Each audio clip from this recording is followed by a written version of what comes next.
Newly stocked on the shelves is box number 512 with your hosts Aeon and the Lioness, Black trans women, and excellent. and defying all life expectations. The show begins Now.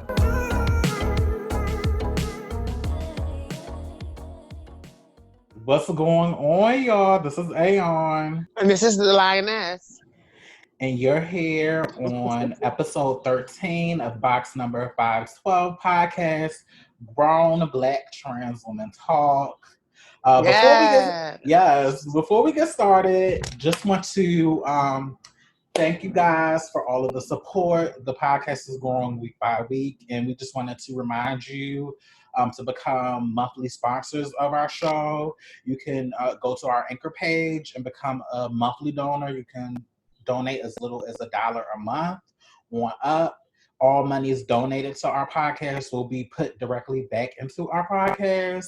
And we appreciate everybody that has sponsored us so far. So just wanted to put that reminder in there. But get into today's show. Sis, what's going on? No tea, girl, no tea. Just like I'm in a good place. To be real, I'm excited about the revolution. I posted something on my Facebook today listing. Someone had taken the time to compile all of the change that has just happened as a result of the protests since George Floyd. And I'm not gonna lie, sis, it has been outstanding to see around the world the amount of people that have been inspired by this movement. And I'm just so proud of the social revolution and where it's going. And I feel like the naysayers, they need to really just look around and really, really focus. And for those of you who do happen to follow the Lioness or follow Samaya Turner on Facebook, oh my God, like, no shade. We are doing a lot of good work, and I was able to post something that was very good on that. Also, I want to give a shout out to Ruby Corrado. I believe she turned the elegant age of 50. Oh, happy birthday, Ruby. Yes, it was yesterday, and in honor of her, she was doing a donation. A fundraiser on behalf of her birthday, and I think you can still participate if you'd like. Going to her, go to her page, and I'm sure she has the information. But I was just happy to be able to donate, and I am intentional, and I'm saying that on the podcast, not to brag, but to be intentional about letting people, those of us that do have an extra $5 or $10, that you can be giving and sowing seeds into our community. You know, I'm seeing all this Black empowerment talk, and I wanted to make sure that we are remembering that we as a community have businesses, we have nonprofits, and we have things that are actually designed to serve us. And I wanted to invest in those. And then lastly, to wrap my how I'm doing up, I was also, you put up something really interesting, Bree, about, or Aeon, about one of your friends that was doing a fundraiser for someone else. Did you want to talk a little bit about that? Because I did donate and share that as well. But I believe you said your best friend had a GoFundMe. Did you want to take a moment really fast and promote that? Sure. So, no, it actually happened was my best friend in New York, K. Derod. He was a part of some, he organized people in the Bronx where he lives at around issues of police brutality and violence against trans women. And he created a mural he helped to create a mural outside of the park where he lives at. Oh, wow, that's dope. Yeah, but what happened was the following day, somebody tore the mural down. The mural had like Black Trans Lives Matter on it. And so when he tried to fix it and to put it back up, one of the men from the neighborhood confronted him and put out a knife. And oh my God. Yeah, and there was other people around. So now the people that he was with wanted to start a GoFundMe to help him relocate out of that area because clearly it is now dangerous. You have some strange man pulling a knife out on you. And now you've been targeted because they know you live in the area and you put up this mural. Right. Thank you for sharing that story, sis. Like, and that's why I wanted to contribute, because that to me, like, I look now back at Malaysia Booker and her situation, and I feel like if the community, as a larger community, if we all just took a few dollars and contributed in that moment where we saw a community member vulnerable, we could have affected maybe some change. And not to say that, not to put blame on any and each and every one of us, but I would love to be the change I want to see and make sure that that doesn't happen where someone trans or someone advocating for our community is in a neighborhood where they don't feel safe. And we as a community know that they've been in an incident. We've had witnesses to this incident and we're not get involved. So I wanted to just contribute whatever I could to that as well. So thank you for sharing this. Yeah, and I'll put a link to his GoFundMe in the description for this episode. So please feel free to donate to support. They're really not asking for that much, but they just want to get him out of that because he's been having problems in that particular area for some time now. But it's been time for him to move out of that area. So yeah. So into your communities. Yes, thank you, Brie. Yes. Right, but as far as me, nothing has really been going on. Same old, same old. I've really been leaning into my workout routine. So like every day or every other day, like I'm making it an effort to get up early and work out in the morning and extra just to be active because like my health, my physical health, I'm still in a place where I'm trying to be in control of my body and be in control of my shape and my figure and stuff like that. And I'm happy that the bar and school and all of that is over because it's a really sedentary lifestyle. So there was a lot of times where I wanted to do stuff, but I couldn't because you literally have to sit down and read a book. And you have to prioritize your education over everything else. Right, or sit down in front of a computer, and I really didn't have time to do other stuff. So it's really been nice to be able to get up and work out and not have care, and just to be in a neighborhood where it's so many safe places for me to walk. I know a year or two from now, I'm working out to move, but I am trying to lose a little bit of weight because I do want to get some like body work done later on down the line and get some stuff done. So just trying to put myself in the best position. So when I have these procedures, everything is okay. But everything is the same. Just preparing for this move and just when are you moving? I mean, at the end of July. Got you. Okay. Yeah, so just preparing for this move, but also relaxing and just still enjoying my time to myself and my time off. But nothing's really changed over here. I'm glad that we are a week out from everything that happened last week because last week was just so intense. Yeah. But I'm doing fine over here, just enjoying this weather and enjoying good TV and just chilling out and just enjoying this time with myself.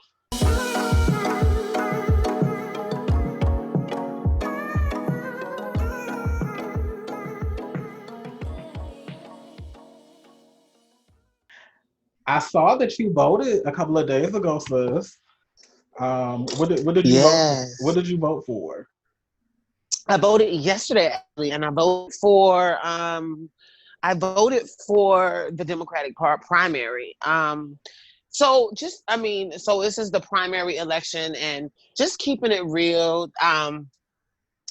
Our election process has now been fucked for a good while, and it started before. It started really like trying to use tactics in the election before Kemp. It was like an inner, one of those smaller elections where we were voting for elected leaders. I mean, local leaders, and in that small election, even before Kemp was running, there was problems. But now, because they were practicing for what they're doing now. So when he was trying to be elected governor of Georgia, we had a lot of problems with supposed new technology. But really, it ended up being where only literally districts in minority areas are not working. And so then he was able to really discourage a lot of folk. Now, mind you, folks are coming out, and it's particularly now in this election, folks are coming out in COVID. And so there's still, even after that last election that he stole from Stacey Abrams, and which led her to start this voter, campaigning, correcting the voter problems in Georgia, even before, like now, even now, it's still going on. And this is why we need Stacey Abrams to do what she's doing, because when I waited in line, sis, I'm not even being funny, it was an hour and 45 minutes to just get to the door. And then the process inside was just kind of shaky to me. So I'm used to going into the place and, of course, giving your ID. And then there was initial wait to get to the machine. Now, these machines were completely new, different types of machines. And the way that it was set up, it took me a very long time for the ballot. And the lady, when she was letting me go to the machine, she was telling me, she was like, a lot of people are just take your time. A lot of people are struggling with the way they are worded and with the way the machine is set up. And I'm not even lying. The machine was confusing, but even more so, you then had to print. Now, mind you, usually you put your card in the machine and it's all electronic. We had to then print out the result and hand it to someone who slid it into what looked like it was a scanner / shredder. So as soon as it scanned it, it shredded the ballot into this little part at the bottom, and you could hear it shredded. And I was just like, what the fuck is that? Like, and if this is in 2020 where we're having to print out paper ballots on a regular DeskJet, a HP DeskJet printer, like when we're having to print out paper ballots and then walk to another line to wait to give it to someone else, it's like that process is the most complicated that I've ever seen. And it very much gave early 90s tease. Now, mind you, before we even get in there are people in line that had come back more than once since 7 a.m. that morning because my voting precinct, those machines that we had to print the ballots on, weren't working. So I just want to point out that in 2020 in Georgia, there is active, and mind you, this not just my precinct. There are other precincts that had problems all the way to the close of the precinct. And I know that it's designed to affect certain communities because you're not problems in areas that aren't minority areas, particularly strong minority voting blocks in a lot of our affluent Black neighborhoods in Atlanta. That's where the problems were. And that's the shade. Yeah, I was seeing people talk. I don't know. It just goes to show how like voter suppression is still. I understand how it's going on, but for that to be somebody's voting experience in 2020 is really fucking ridiculous to me. Because as long as I have voted, I've never had to wait to vote for like more than like 5 to 10 minutes. Because that's shocking to me because that is not the case in the South. Right, like I voted in Maryland and I have also voted in Illinois. Yeah, it's very much the voting places in my neighborhood within walking distance or short driving distance. And in Maryland, by the time I started voting back in 2008, everything was electronic. Here in Illinois, they do like a paper Scantron ballot, which I find weird because this is Illinois. But nevertheless, I've never had to wait in an hour-long line just to vote. And I think it just goes to show the disparities, particularly down south in the Bible Belt in the red states. And like the fact that people were like, oh, I voted and I stood in line for an hour. It's like, that's not normal. That is a severe problem that is interfering with people, particularly Black people's fundamental rights to vote. It was raining, sis. People had to commit on yesterday to stand in a storm. I had to stand in an umbrella to wait. And because of the new guidelines with social distancing, you had a much larger crowd in the space that they intended to have. So then me and Tierra were saying, if we were ever exposed, this was the moment. Like, because it was just that many people in such a condensed area trying to get in there. And they were doing their best. Shout out to the poll workers. They were doing their best with what they were given. But even the poll workers had like, they kind of had this Like, just take your time. Like, they couldn't, of course, they can't really, complain too much about the process because they work for the state. But you could see these people were really, really like trying to calm people down who were upset. There was another lady behind me, and the first thing out of her mouth was, I have been voting at up the street. I have been voting at a whole nother precinct for years. And now all of a sudden, randomly, after waiting 3 hours, I have to now come over here and wait in line again to come and get in. But switched her voting precinct. Those minor things happened to the point where there was a Black leaders were sharing a website that was dedicated to showing the changes in the precincts, because people were literally, I mean, can you imagine how discouraging that is? Right. You just confirmed your address at your location, and they change where you vote in the time between where you registered. Even if you registered earlier this year, they changed voting precincts recently. That is a problem.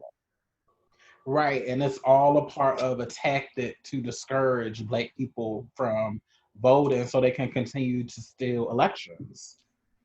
And it's just ridiculous, and that's why I support the work that Stacey Abrams is doing. Although the governor election was stolen from her, I definitely look forward to. And my absentee ballot didn't come until after the date for it already was past due to be sent in, and that was common. Everybody was talking about that too. Right. The fact that the absentee ballots didn't even arrive to our homes until after the date to mail them back. Yeah, that's crazy. That's really crazy. Like I said, that like the fact that I saw multiple people tweeting like I stood in line, it's like, y'all, that's not normal. Like that's not like that. That should not be folks' voting experiences. And again, it goes to show the importance of local elections and why those things matter, and why institutional racism works so hard to suppress even us voting of who gets to represent us. So yeah, that's fucked up. That's really fucked up. And I really hope that one day that changes for Georgia, because it just doesn't make any sense why people, especially Black people, can't vote in the neighborhoods or vote. Like, why do we have to get a bus to drive people over an hour to vote? Like that is fucking suppression. That is ridiculous.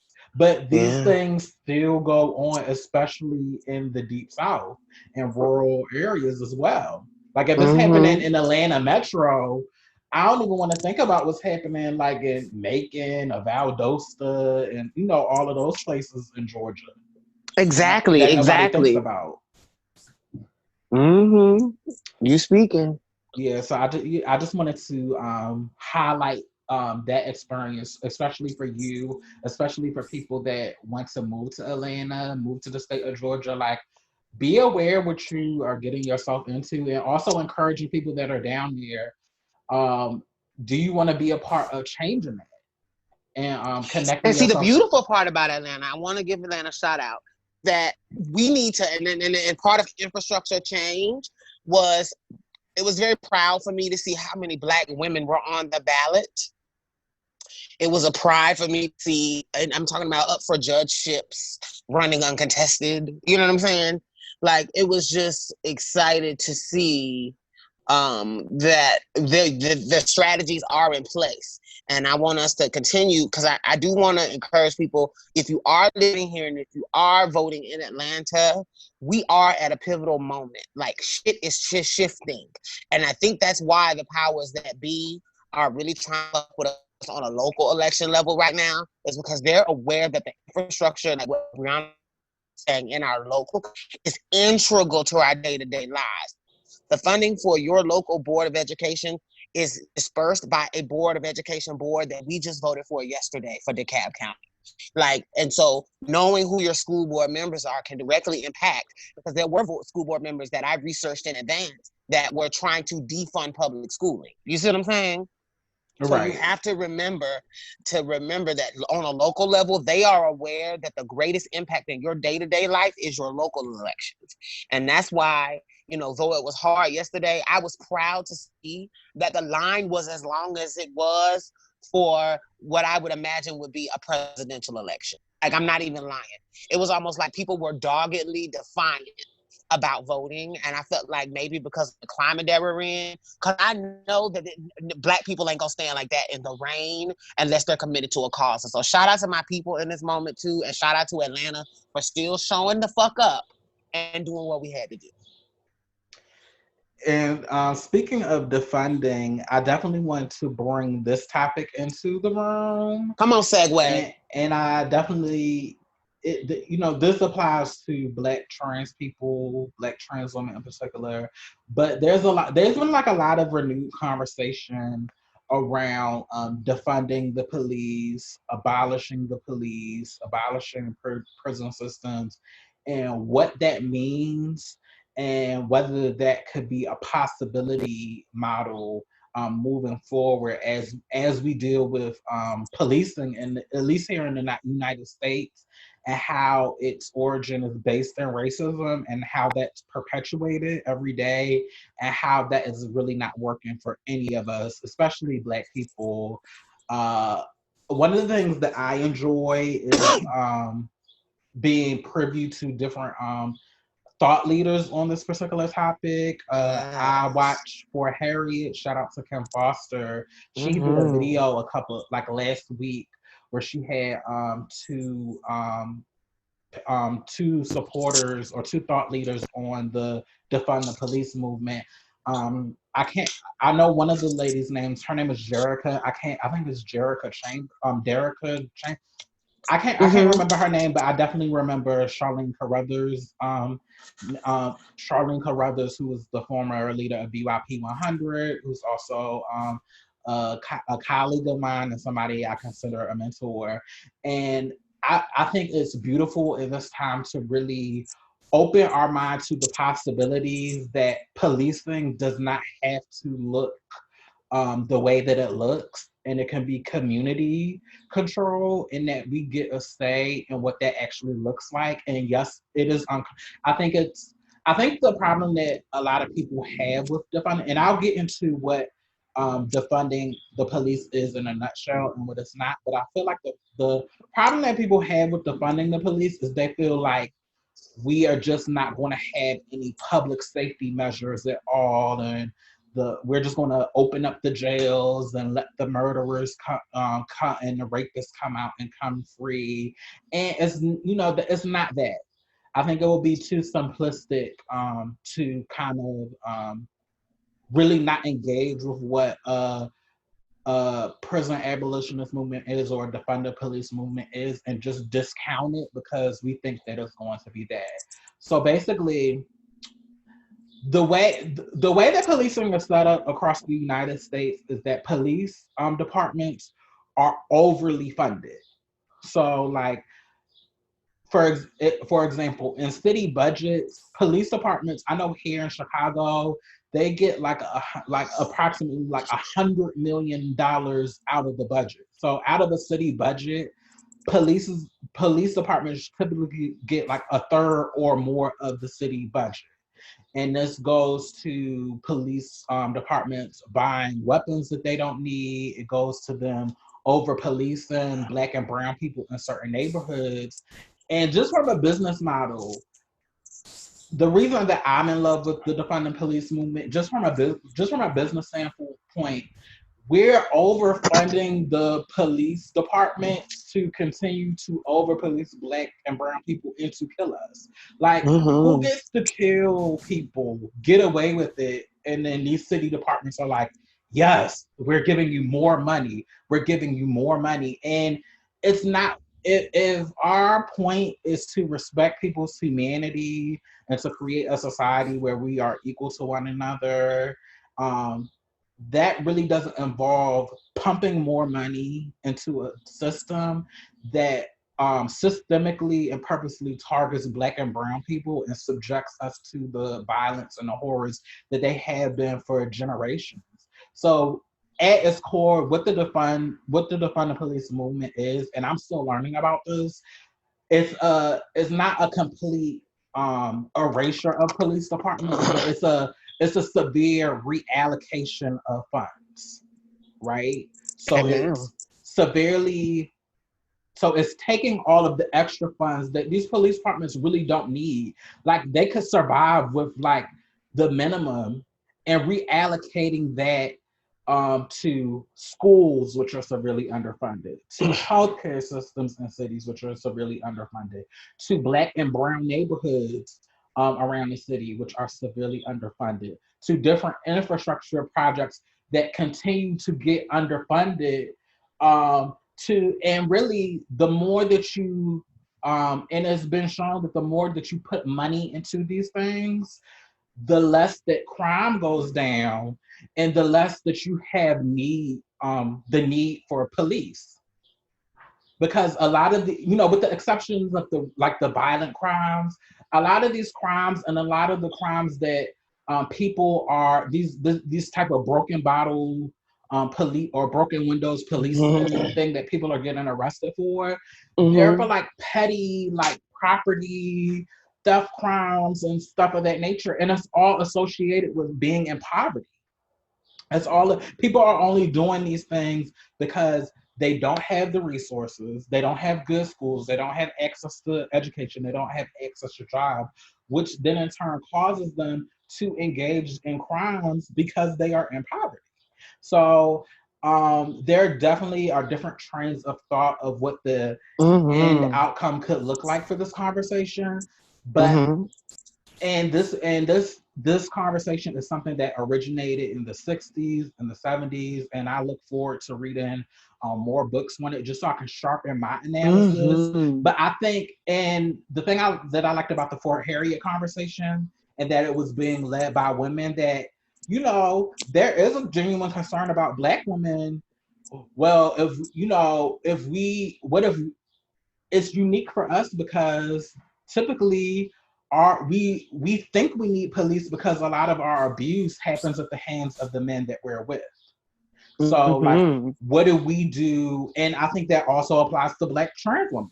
Like, and we really have to think about, but then you think about, well, typically when we go through something that's violent, we want to call the police, but we don't necessarily feel safe to call the police. So this movement causes us to interrogate that and to create other alternatives where we can have public safety mechanisms that don't necessarily involve the police. Because typically when you call the police, they tend to aggravate the situation and escalate it and make it more violent. So what are your thoughts on this whole conversation? So you brought up a lot of amazing points, and that's why I really wanted you to finish with your thought there, because I feel like you so eloquently been able to be connected to a podcast and to a conversation that I thought was worth having. I want to point out too, just some things that I observed in this conversation. I feel like people, when they hear shut down the jail, they think lawlessness, they think crime. When we say defund the police, people think no one will protect me. Who's coming to my house if I have a problem? And I don't think people are realizing that what we're actually trying to say is defund police departments in the way that we're currently managing and the way that we're currently managing people. And using that funding and allocating that funding in programming, social programming, to support communities, so that what we're doing is we're not just policing for the sake of arresting folks, but we're actually engaging in social justice by improving the lives of folk and getting them connected to services. Imagine out of $100 million that was given to the Chicago Police Department, if we took just maybe even half of that and put $50 million in programming for social services in the South Side of Chicago.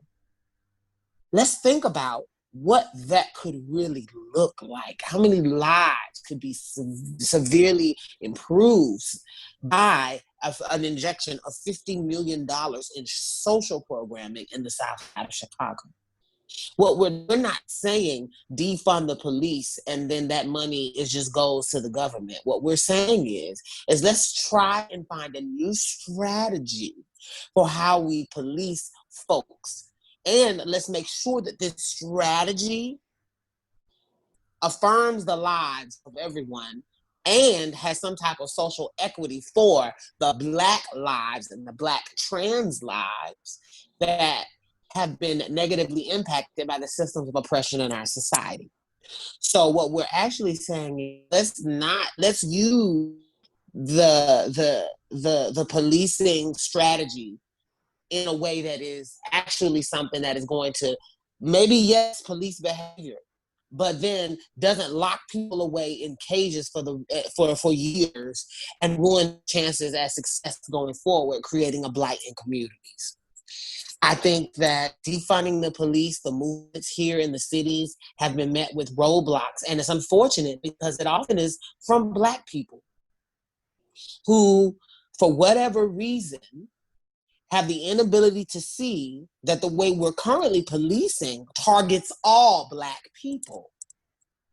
And that dynamic is just very shocking to me, because you would think that people would be invested in seeing systemic change, but sometimes we forget, because when we leave the hood, we forget that we left a community of folk that grew up with us, that we left our grandmothers and our elderly in those communities. We left our mothers in those communities.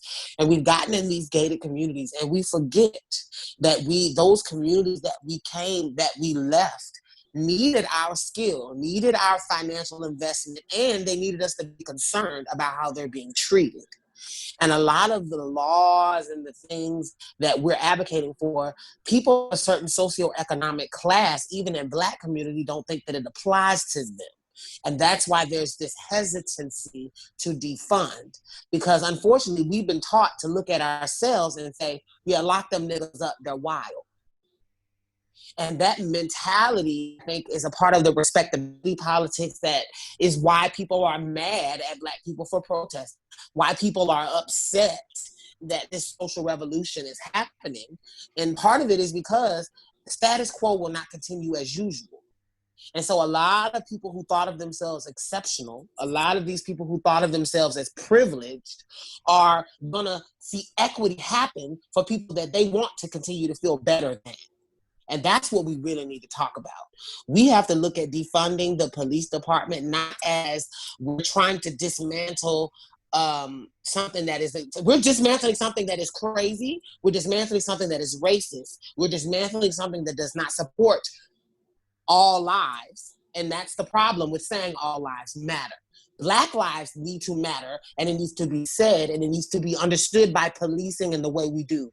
And if we're continuing to fund police to get AK-47s, if we're allowing them to go get bomb capabilities and tanks, like if we're allowing our police department, it's like, sister, why do you need a tank? Why do y'all need tanks? Because the goal, and this is what our people need to see, the goal long term for policing and the way they're gearing up is to crush revolution, to crush the voices of the poor and the underprivileged, to crush even those of us that have successful. Black Wall Street happened because of a militarized police force. Let me say that again. The Tulsa massacre, Black Wall Street, the incident that happened that we're all talking about, that was the subject of a recent series based off of a comic book. But the Tulsa massacre, the Black Wall Street incident, you can Google online, happened because of a militarized police force that literally bombed that place. We need to remember that happened in the past, and that can still happen today, because like we saw with George Floyd, our lives are nothing to them. They will stand with each other and watch each other kill us. I just want to point out that a lot of the revolution that we're doing, a lot of the movements that we're doing are not like what you said, Brianna. That was great that you acknowledged that this isn't new. We're continuing movements that were snuffed out because of a militarized police force. And while the entire world is watching right now, we need to get behind it, because never before has it been that the entire world was able to see just how bad it is for Black people in America, beyond the edited clips that they will show on TV of people being hoes. Now we're seeing just how often it happens, and the world is beginning to say, hey, this shit isn't cool. Well, while they're looking, why not support the people that are trying to get the most important message out, which is the way this America has been set up has been to chain and enslave and manipulate and use and commodify Black bodies. And the policing system is just an extension of the Willie Lynch system, which is an extension of the slavery system, and which is the extension of the way this country treated the Native Americans. Like, if we don't make change now, we will be bequeathing to our children and their children a toxic place. And like what you said, I look forward actually to reading in 2040 about what we did in 2020 and seeing how the movement changed the world. Right. And we just, I think people are scared because even though police are harmful to us, it's the only imprint of what we have as safety. And I really think we have to get comfortable with the idea that there are alternatives and that this system is not a good investment for us. It's not a good investment for us because no matter what we do, no matter how much we submit to police, it's still not good enough. And this is causing us to address how policing and the prison industrial complex is really tied up in capitalism. And people, it's really not about we care about Black people thing. It's about how is this going to affect our bottom line? Because this society is set up to make money off of our suffering, off of our downfalls, off of our trials.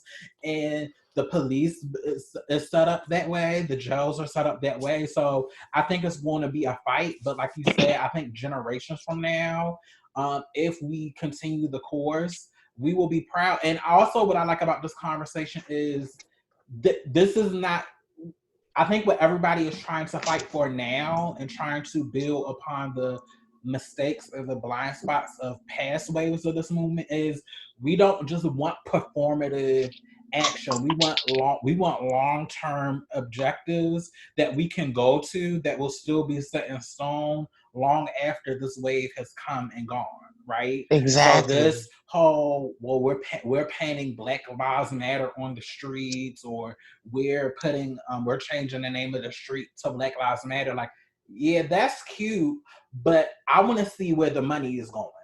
Like those are the things. Like, do you have a commitment to long-term sustainability of practicing anti-racism and anti-Blackness in your organizations, in your government, and an inclusiveness of Black and queer bodies also, right? Because we're gonna get to it, sis. We're gonna get to it, but yeah, just we don't just want the performative. We don't want you wearing the kente cloth, doing the crip walk while you going to. Can we take a moment real fast and just, what did you feel about the kente cloth? I think it was performative. I just think it didn't need. And two, like, who the fuck is wearing kente cloth from this? Like, that wasn't necessary. Like, go in, be about the policy, and don't just wear the kente cloth, Nancy Pelosi. Atone for the bullshit that you did when Black Lives Matter first came on the scene in 2015, and y'all as a government chose to disengage Black Lives Matter or paint them as Black identity extremists.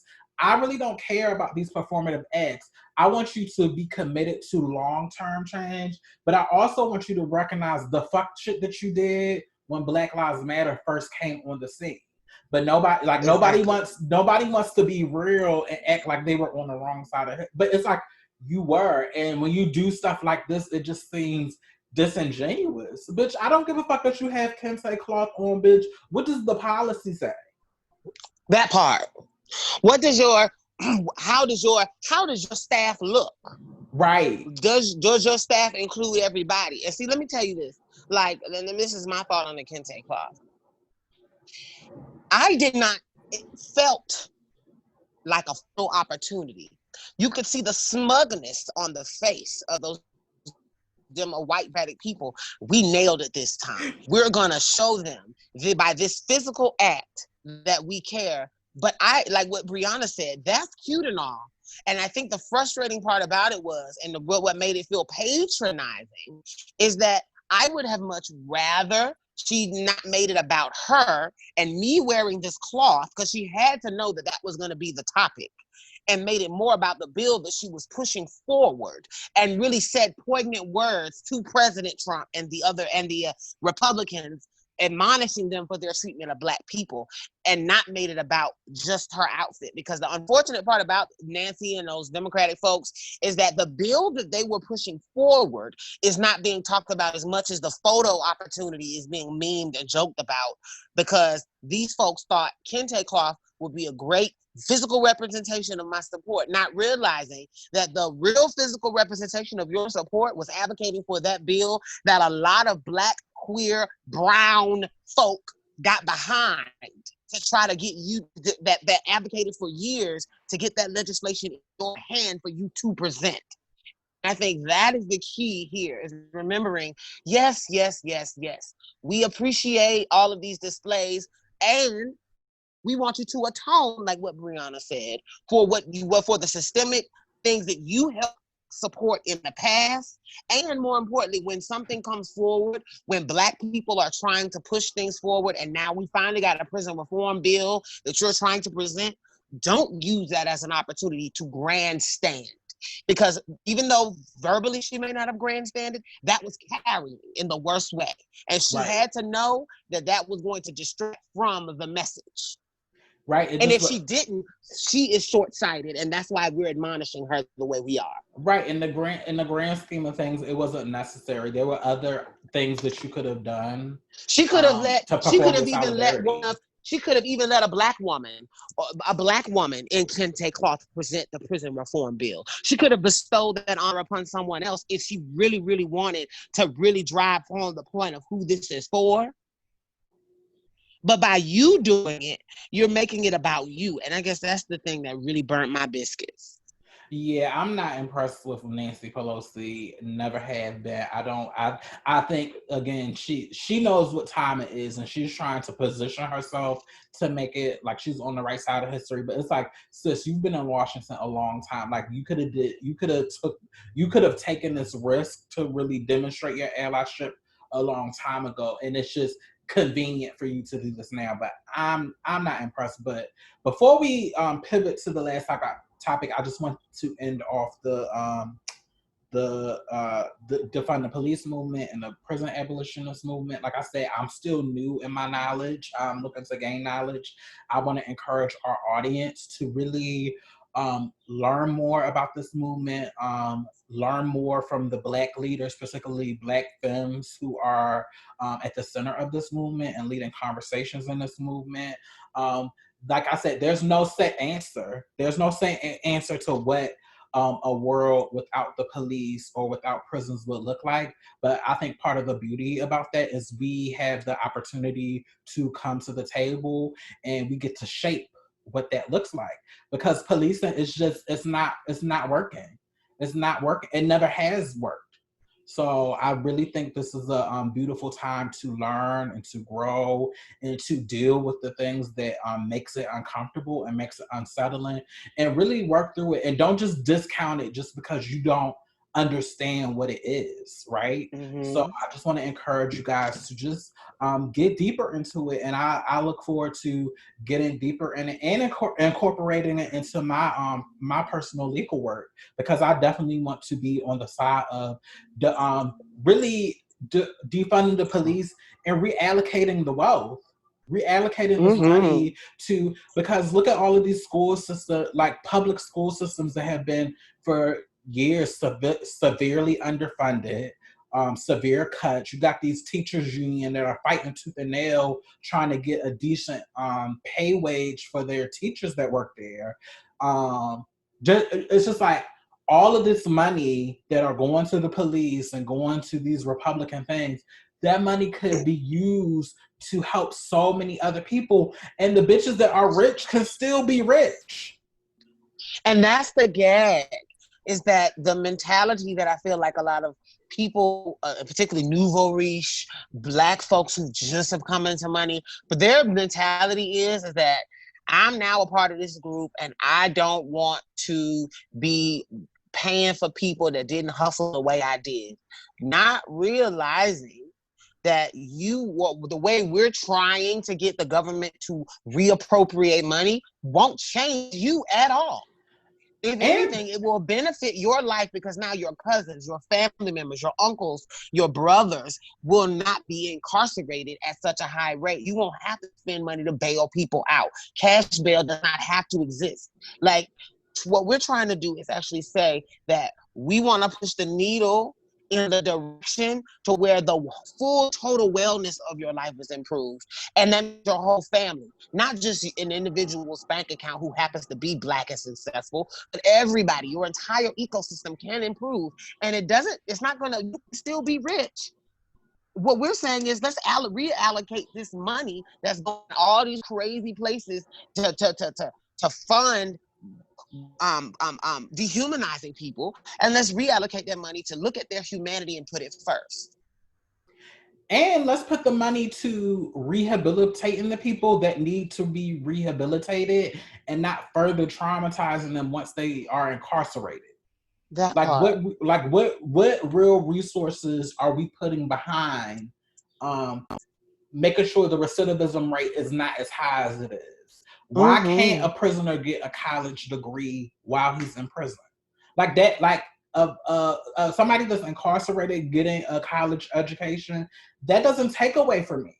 I want them to get, because if you want to have a real grown woman, because this is grown woman talk conversation, there's a high percentage, because I want to date and partner with a Black man, there's a high likelihood that my man, he may have been incarcerated.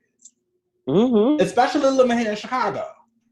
Exactly. It's just a possibility. So why wouldn't I want my man, if he was incarcerated, to have his education, to have legitimate skills that don't, and to that point also to have access to a comprehensive mental health care program, treatment program while in prison.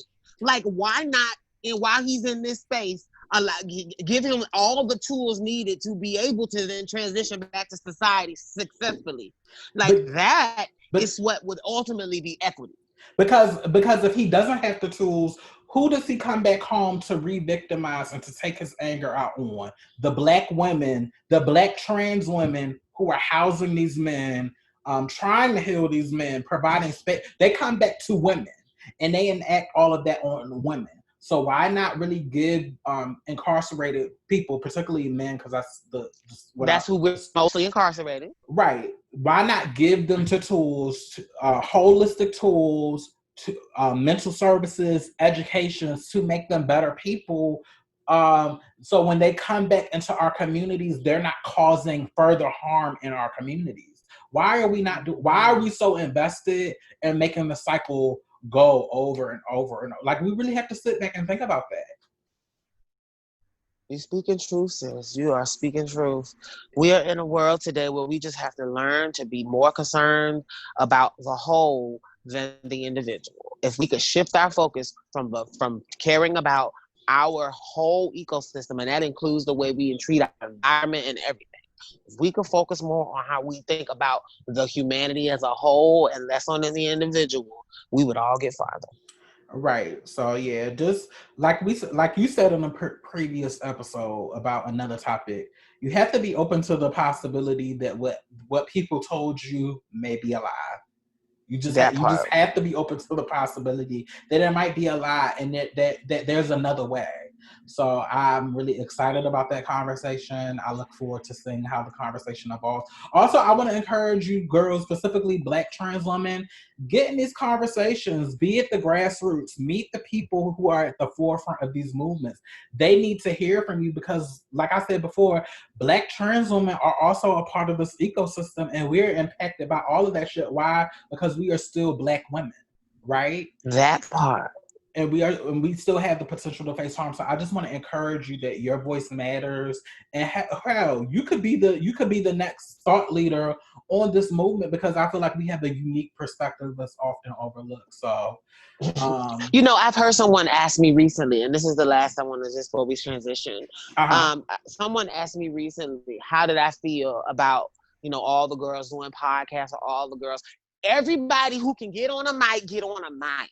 Right. I think that we need to I want to be the podcast that is encouraging and that wants you to know that we need to hear your voice. If they realize finally that we have many capacities, that we have much more ability to add to the conversation beyond the stereotype. We will actually, that will push the entire movement forward, because a lot of it is redefining what people think trans and Black means together. And and that is just allowing our beauty to shine. There's nothing special that we have to do. Even for the girls out there that say, oh, well, I'm not into activism, I don't have no degree like y'all, I just do sex work. Bitch, get your ass on a mic and talk about your experience. Life. Nobody is talking about that. Yes. And also, I just want to put this little nugget. I'm pretty sure this will be another episode on its own, because it's something that I've been wanting to talk about, but I just, it hasn't been the right time. Long gone are the days where we are keeping secrets for grown ass men. We as a Black trans woman, I'm not saying going to out these men, but I have the right as a grown ass Black trans woman to talk about the fullness of my experiences, the fullness of my life, who I have interactions with, what I've learned from those interactions. And this whole let's be discreet DL bullshit, no. Now is the time, more than ever, for Black trans women to show that we can work together and for us to tell our stories. And shout out to my sis, Gia Love, aka Gia Juicy, who had this bomb quote. She was on the legendary Breakdown After Show, but she said the reason that a lot of Black cis men don't want Black trans women to tell our stories, because then and only then will everybody else realize that a lot of these same Black cis men are interwoven into our stories. Now is the time to tell our stories. We are not being guilted or baited into keeping your secrets. We have lives to live. We have traumas to get up off of us. And we're trying to move and be fullness and be present in the world and take our place in the world. So I definitely want to encourage, if you want to start your own podcast. Now, it does take work and it takes consistency, but I was just talking to another girl that also comes from a sex work background. I can't speak to that. I can't speak to that, but that's nobody's really talking about that as far as somebody who was active in sex work and has that perspective. Like I said, exactly. I don't even feel this show is for a type of Black trans woman. This show is for all Black trans women. When I'm engaging, engaging with the college girls, the sex workers, the stealth girl, because we all matter. So yeah, bitch, get up on here, do your podcast, do your YouTube show, and tell your story. Exactly. There's no type of act, there's no personality or qualifications to be a part of this movement. Just show up and just be yourself. Right.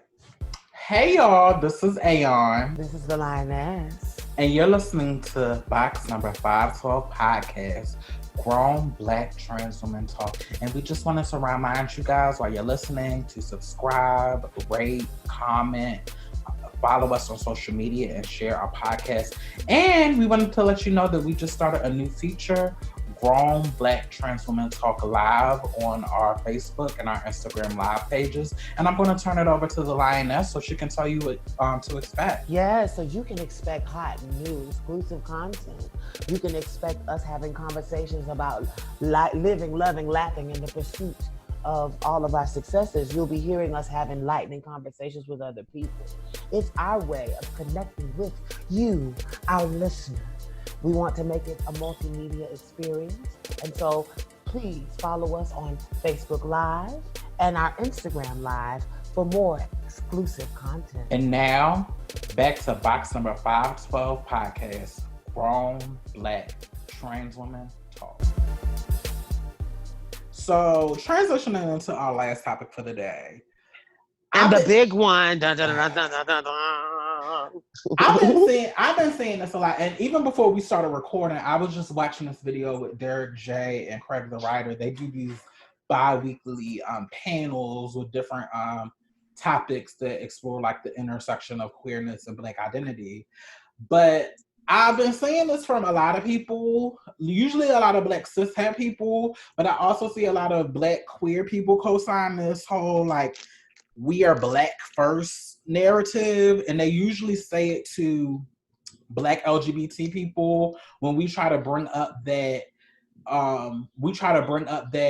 while we are all fighting on the side against white supremacy, Black cishet folks, y'all can't then turn around and be homophobic and transphobic to us.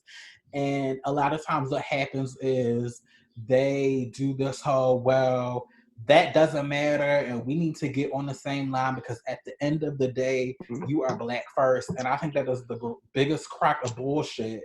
And I think that no shade is actually a tactic of white supremacy to oppress other marginalized identities within Black identity. And to me, it sounds akin to All Lives Matter. Shout out to Diamond Styles. She also did a video on this the other day, and she said the similar thing, and I was able to really feel what she was saying and just sharpen the analysis to put up a status I wrote yesterday. But Diamond really made a good point. That whole "you are Black first" narrative, that really only works to benefit Black cishet men. That doesn't benefit Black women. It doesn't benefit Black trans women. It doesn't benefit Black queer people, because inherently what that says and why it's akin to All Lives Matter, especially when we try to bring up the fact that Black queer people are suffering at the hands of Black people, even during the time where we're all supposed to be banded together. Why that is problematic is because it's really a tactic to silence other identities that are deemed not respectful, not valuable, and not worth the whole community getting behind to uplift this particular intersecting identity. Much in the way that All Lives Matter is a tactic to draw attention from the unique space that Black lives need to be centered and lifted up by all people. It's the same thing. And like Diamond said, that only works to lift up Black cis men who are the victims of police violence and racial violence. Hence why we needed a Say Her Name movement to even bring awareness to violence faced by Black women. Hence why people are begging and screaming for Breonna Taylor to get a smidgen of attention that George Floyd is given. Hence why every time a black gay man is drugged by some old rich white man and dies in his house, we gotta explain to people why they should give a fuck. Hence why Black trans women continue to get beat on camera by mobs of Black men and murdered, and we have to tell y'all why Black Lives Matter. So stop with that whole you're really Black first. That doesn't apply for Black people with multiple intersections. You don't come in as one thing first. If you have intersecting identities, you bring them into the room at the same time. All of them work together to create a unique, singular experience that you had at a particular point in time. You just don't get to pick and choose, well, I'm Black kid. Like, it doesn't work like that. And y'all are purposely flattening the narrative because it makes y'all uncomfortable to lift Black women up, to lift Black LGBT people up, to lift Black trans women up. Because really, y'all don't want to have to reckon with the fuck ass shit that y'all have done to Black women, that you have done to Black LGBT people, that you have done to Black women, and you don't want to atone for it. You just want to sweep it under the rug, act like it doesn't exist, get your liberation so you can turn right around and do the same shit to Black women or Black queer people that white people do to Black folk as a whole, and we are not here for it. And it will always be the time to call out the hypocrisy, especially with movements like this. And everybody is reading Billy Porter, but Billy Porter is just turning the mirror on y'all and saying, no, this is the perfect time to bring it up. So what do you have to say? No, so you know what's so interesting? I think that part of the issue is that, like what you were saying, a lot of Black men have not confronted the idea or are uncomfortable confronting the idea that they are victimizing other subsets of people. I don't think that Black men are comfortable with the idea of really processing that the amount of trauma that they have endured that they then pass on. I think that it's uncomfortable to have that conversation because it looks like we're kicking someone that is vilified by white America. But unfortunately, because we live in a patriarchy, Black men have privilege and access that Black queer folks, that black cis heterosexual men have more privilege than Black queer folks, Black trans folks, Black women, black anybody that is Right. not a Black man. And it works like that because we live in a patriarchy, and patriarchy places men in a position of privilege, because the reality of it still is that a Black man can go in and get an interview, and yes, he will make less than Black women and Black men, but if he's put against if a Black man is put in a situation against a Black woman, he will make more money than her still. That is still the world we live in today. Right. And unfortunately, we also live in a world where the Black man is vilified, and the Black man is demonized, and the Black man is incarcerated and torn down at such a low level. And I don't think that we are comfortable in our community talking about that. In a lot of ways, the Black man's reaction to violence in his environment has been to enact violence and oppression on those that he says that he is overseeing and protecting. Because because part of what Black First is trust Blackness, which means trust Black men plus the establishment to push forward and support all of you. When what we've often seen and what we see in our day-to-day lives is that absolute power corrupts absolutely. And I think that the narrative that Blackness as something that can be defined by a set of characteristics is a problem. And that's just not towards Black men. That's also Black women. And that's why we have to talk about our unique experience as Blacks, trans people, because people will try to say, well, y'all are talking about that trans shit and it's distracting, not realizing that I don't have the luxury of coming in the room and guaranteeing that everybody's going to be okay with me being Black and trans. Because the reality of it is I'm coming in Black and I'm coming in trans. And there are people in our community who show up and it's obvious that they're both when they walk in the room. Right. So then now, what do you do? How do you tell that person they can't talk about their experience when you don't even respect them? You won't even treat them with dignity. That's why we're saying this Black First narrative of you need to just focus on these small set of issues is a problem, because you're missing the way that the system of oppression has affected Black men, and in turn, how they have affected the community. And everybody deserves equity. Everybody deserves to have their lives improved, not just particular privileged class or group. Because see, then you're essentially still creating a caste system. Exactly. And what we're trying to do is set it up to where everyone can prosper and everyone has equal opportunity. Black women have equal opportunity as well. Exactly. And y'all know y'all talking about y'all don't ever want us to have this conversation. Just be real. You don't want us to ever have the conversation because it makes you feel uncomfortable. But we don't have Black queer people, Black trans women, we don't have the luxury to put it off or to not talk. Like, we are literally fucking dying by y'all niggas, by y'all cis type men, by y'all Black cis women who choose to uphold patriarchy, by you Black gay men and lesbian women that choose to uphold patriarchy. Y'all bitches. It's y'all. And we don't have... Because the reality of it is patriarchy says that there's an inherited superiority for people that are men. And I think we need to unpack that, because a lot of women, like what you just said, are supporting something that is saying you're inferior, sis. Like, so why can't you process that enough to say, you know what, I'm not inferior. And if I stop and seeing myself as inferior and that I need a man to speak for me, then maybe I could get and advocate for my needs and keep my man in my home. Because a lot of what we're not seeing too is the way the system is currently set up. The reason why there's such a division in the Black family is because systemically we've been told that Black men and Black women have been told we're better off without each other.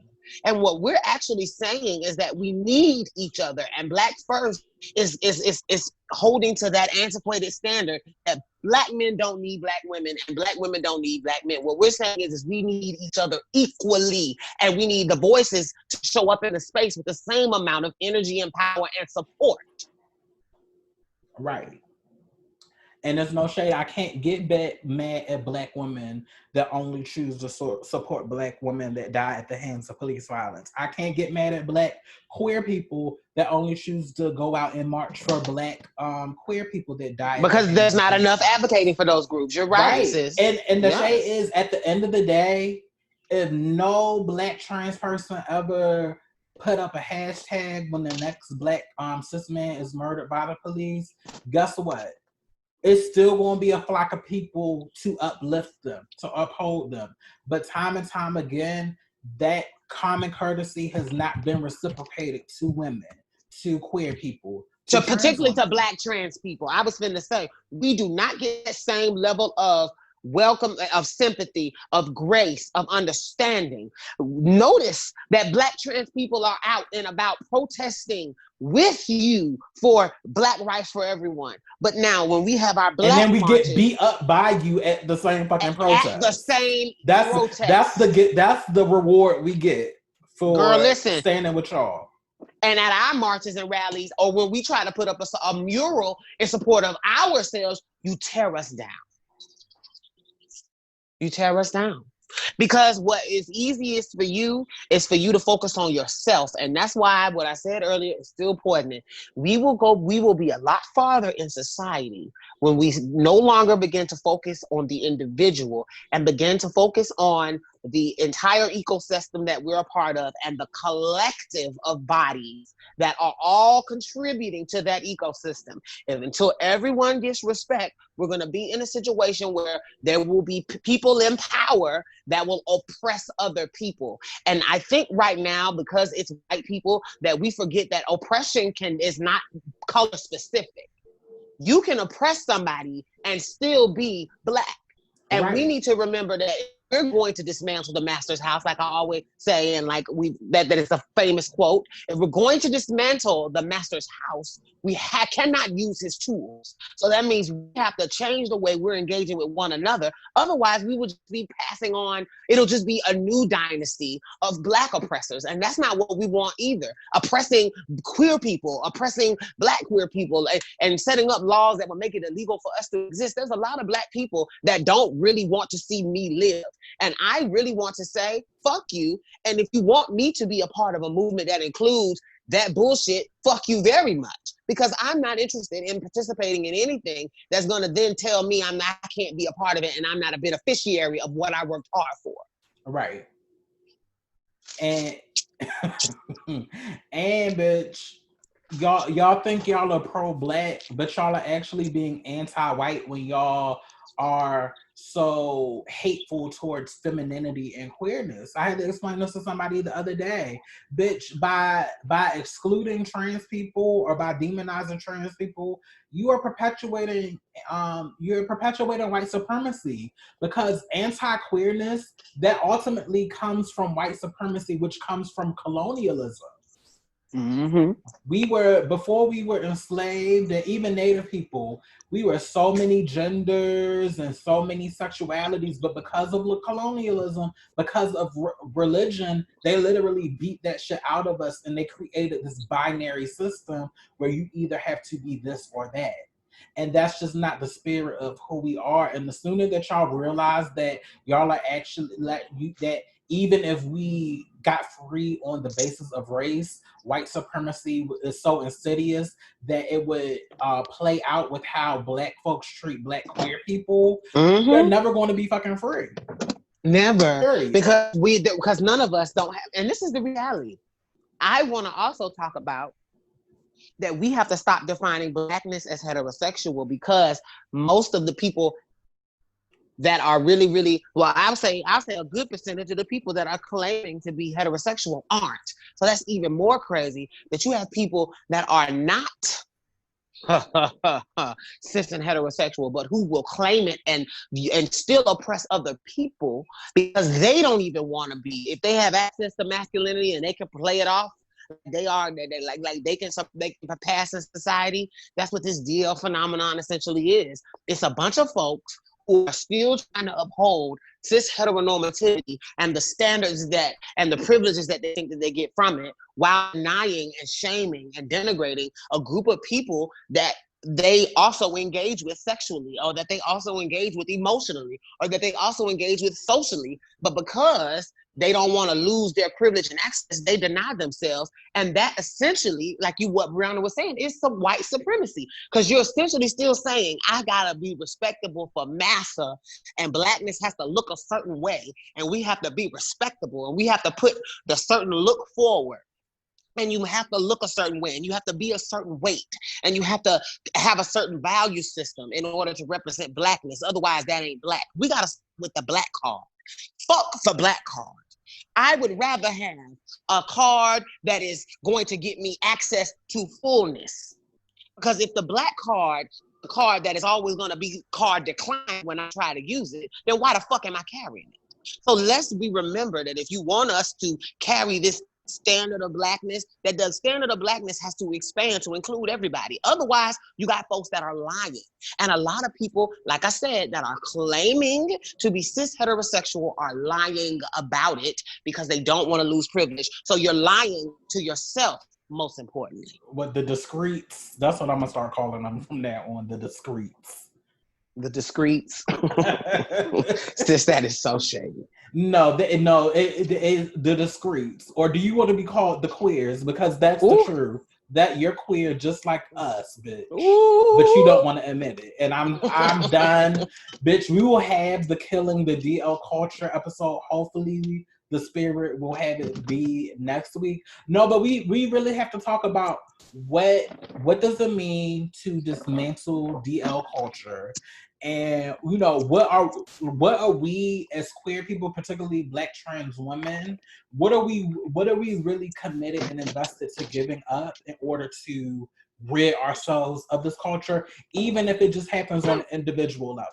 Because I don't really expect much from as far as gay men on opting into this, because some of the ways that they uphold some of them, it's a mess. And even some trans women are committed to upholding DL culture. And I'm realistic to know that it might not be something that I see in my lifetime, but for me, there are things I can do on an individual level to kill that energy and move towards light. But no, we definitely, because it's all connected. It's all connected. It is all connected. And and then that's the bigger thing, is we're all connected. This conversation has been very, very powerful, girl. And I just want you to know that I'm glad that we create the space to have these difficult conversations.